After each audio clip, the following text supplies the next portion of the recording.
सभी किसान भाइयों को किसान कांकेर की ओर से नमस्कार। जैसे कि हमने पिछले वीडियो में कई बार बताया है कि जैसे करेले की फसल है या फिर खीरे की फसल है, उसमें अगर एक बार इस तरह से फूल आ जाए और ये जो फल बनने की स्थिति चालू हो जाती है इस तरह से, उसके बाद जो है इंसेक्टिसाइड के स्प्रे से बचना है।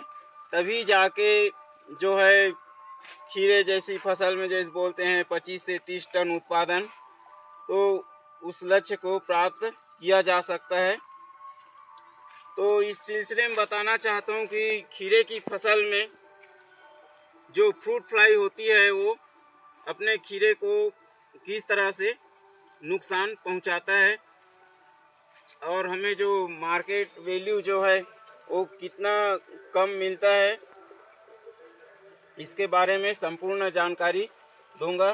आप चैनल में नए हैं तो प्लीज़ सब्सक्राइब करें, लाइक करें, हम अन्य किसानों को भी शेयर करें। जो फ्रूट फ्लाई होती है वो इस तरह से जब अपना फल बनना चालू हो जाता है, उस समय यहाँ बैठ करके इसको डंक मार देता है। जब इस तरह से छोटा रहता है, फल हार्ड नहीं बना रहता है, उसी समय डंक मार के चला जाता है। जो जब फल इस साइज में बढ़ता है उस समय हमें उसके बाद ही पता चलता है, और जब ये फ्रूट फ्लाई डंक मार देती है तो वहाँ से फल टेढ़ा हो जाता है और फिर घाव जैसा बनकर पानी भर जाता है। इस तरह से जो है डैमेज करता है और काफ़ी नुकसान पहुंचाता है। और उसके बाद अगर फ्रूट फ्लाई आ गया तो उसको मारने के लिए फिर इंसेक्टिसाइड का स्प्रे करना पड़ता है, जो कि बहुत ही नुकसान पहुंचाने वाली होती है अपने फसल में उत्पादन के लिए। तो बिना स्प्रे के उसको कैसे कंट्रोल किया जाए, इसके लिए अपन फ्रूट फ्लाई का ट्रैप लगाते हैं। ये देख रहे हैं किस प्रकार से सुगंध में ही फ्रूट फ्लाई आने लग गया है। जैसे हमने फ्रूट फ्लाई का लेउर जो है खोला है, उसके बाद सुगंध से तुरंत आना चालू हो गए हैं। इस प्रकार से हम देखते हैं कि बिना स्प्रे के ही हम इनको कैसे मार सकते हैं।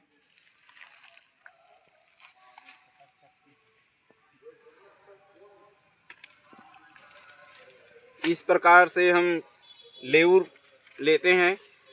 लेउर जो है वो एक्सपायरी होने वाली रहती है, पर ये जो ट्रैप है वो एक बार हमने ले लिया तो उसके बाद अगर रख रखाव ठीक है तो कई बार इस्तेमाल किया जा सकता है। अपने को जो बदलना है वो बस ये लेउर बदलना है। ज़्यादा से ज़्यादा खीरे की फसल 30 से 35 दिन तोड़ाई चलता है, तो एक बार लेउर लगाने से एक फसल के लिए काफ़ी है।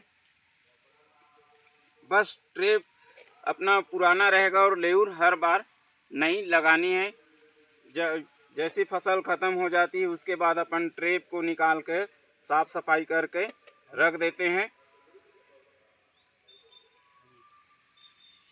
इस प्रकार से लेउर ले करके एक तार के माध्यम से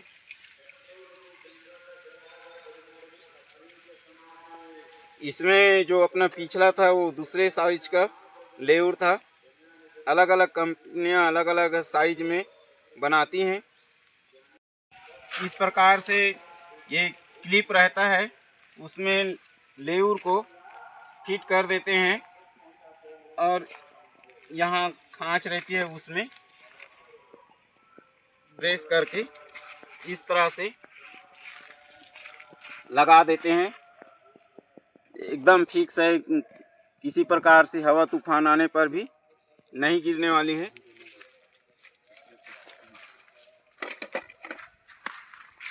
उसके बाद ये जो उसका कटोरा रहता है,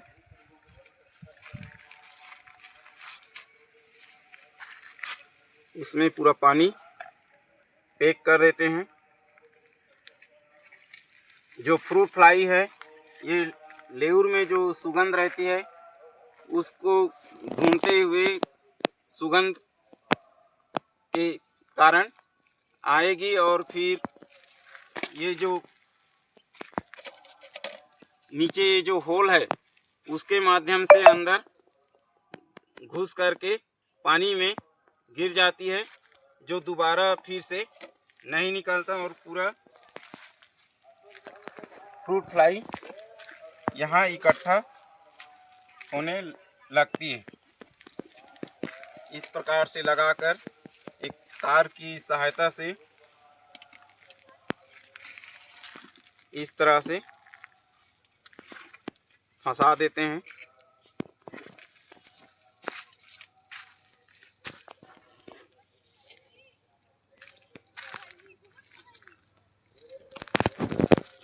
बहुत ही आसान काम है ये। स्प्रे की बजाय स्प्रे में जो समय लगता है और जो इंसेक्टिसाइड लगता है उस खर्चा से बचा जा सकता है, और जो उत्पादन में जो गिरावट आती है इंसेक्टिसाइड स्प्रे के कारण, फूल फल बनने के कारण, उससे निजात पाया जा सकता है। और जो हम बोलते हैं कि 25 से 30 टन खीरा का उत्पादन, वो बराबर उसके बाद हम लक्ष्य को प्राप्त कर सकते हैं। खीरा में फ्रूटिंग फ्लावरिंग के बाद सबसे मेन दिक्कत जो आती है वो फ्रूट फ्लाई का ही दिक्कत रहता है।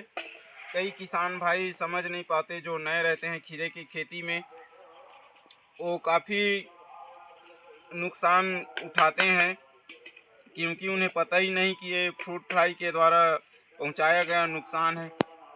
खीरा मार्केट में जो है सीधा वैल्यू अच्छा रहता है, और जैसे लंबे परिवहन में भेजते हैं और फिर इस प्रकार से अगर फ्रूट फ्लाई ने डंक मार दिया है तो जिस मार्केट तक हम भेजते हैं लंबी वहाँ के पहुँचते तक के जो है पूरा खीरा सड़ जाता है।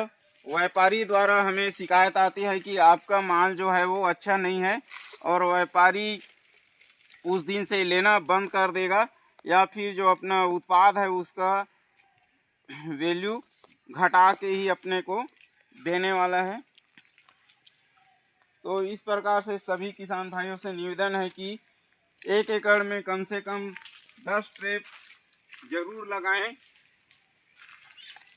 मिनिमम 10 ट्रैप भी लगाते हैं तो 1 एकड़ में पर्याप्त है।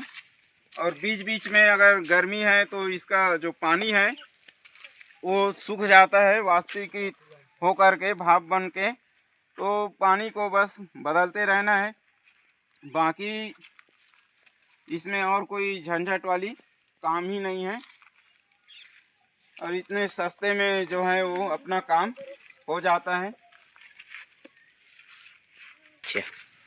आप अपने खीरे की फसल में फ्रूट फ्लाई के लिए किस प्रकार का इंतज़ाम करते हैं, कमेंट में जाकर ज़रूर बताएं, ताकि हमें भी कुछ नया सीखने को मिले। हम तो हर बार हर वीडियो में यही बोलते हैं कि फूल फल आने के बाद इंसेक्टिसाइड का स्प्रे करने से बचें करके, तो हमें कमेंट में जाकर बताएं, तो हम भी सीखें कि आप अपने खेत में किस तरह के प्रबंधन करके फ्रूट फ्लाई से होने वाले नुकसान से बचते हैं।